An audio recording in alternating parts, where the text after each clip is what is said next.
Thursday's win over the Brooklyn Nets was, especially considering without Chris Paul and Devin Booker, it was one of the Suns' best half-court offensive performances, and the general process behind everything that they were flowing into offensively in the half court was just really on point, considering the defense that they were tasked with going against, as well as what was known to come from them with being a ton of switching.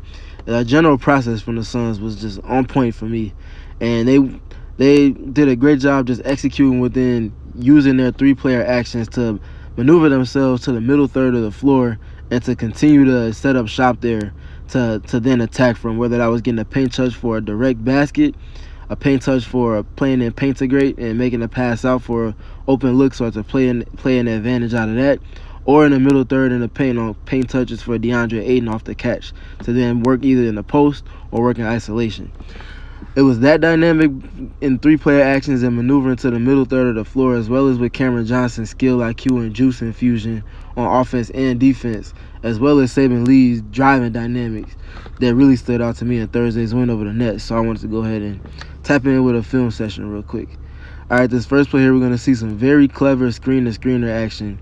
Looks like some chin action where Mikal's going to pass to the post, or pass to the elbow, for Ayton, and then cut off of the opposite elbow. And then the screen-to-screener dynamic is going to come in as Sarge sets a flare for Mikal, and then after that, he then receives a rip screen from Damian Lee. This is all, again, speaking to the Suns' process in this one. Very smart. A lot of action between three players and a lot of screening and a lot of player movement, testing the mesh points of the defense early on, and they end up getting a wide open look generated for Damian Lee. He actually misses this one, like I mentioned earlier, but the process, that was a great way of testing to see just how they were switching and to really give yourself an opportunity at a good look to set the tone for the game.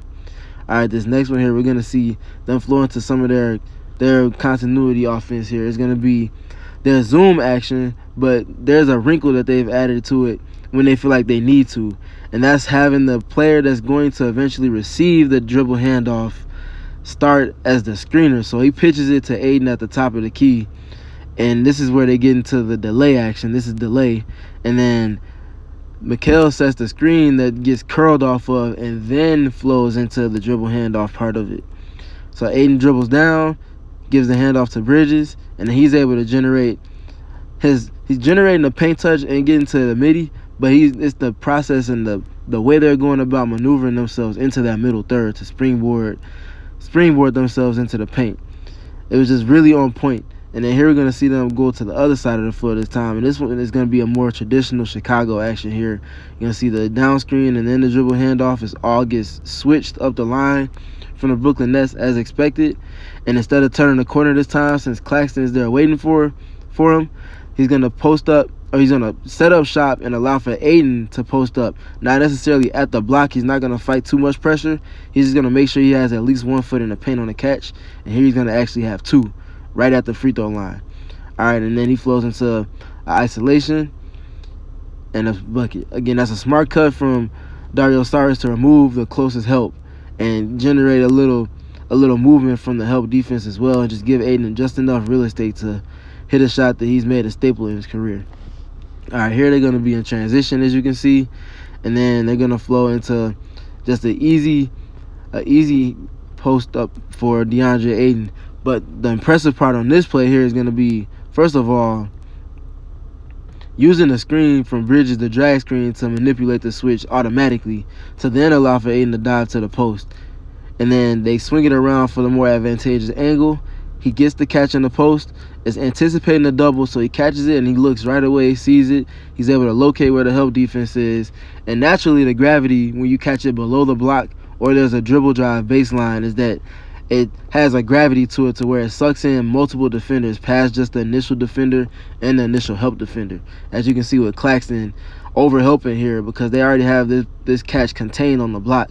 So he over-helps, and that leaves Sarge and Damian Lee wide open on the second side. Ayton recognizes that in real time and delivers a clever bounce pass around the back of Kyrie Irving along the baseline. And Damian Lee, the strapped sharpshooter, knocks that down.